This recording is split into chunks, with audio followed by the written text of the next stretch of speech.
کر کے بھی اجر و ثواب کے مستحق نہیں بن سکتے۔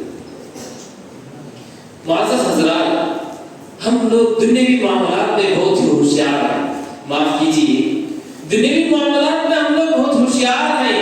کوئی بھی ایک چیز خریدنی ہو، ہمیں ایک چیز لینا ہو دکان سے، تو 10 دکان چڑھتے ہیں، اترتے ہیں، کوالٹی دیکھتے ہیں، کوانٹٹی دیکھتے ہیں، پرائس دیکھتے ہیں، جی ہونی چاہیے، اچھی بات ہے، انکار نہیں کر رہا ہوں۔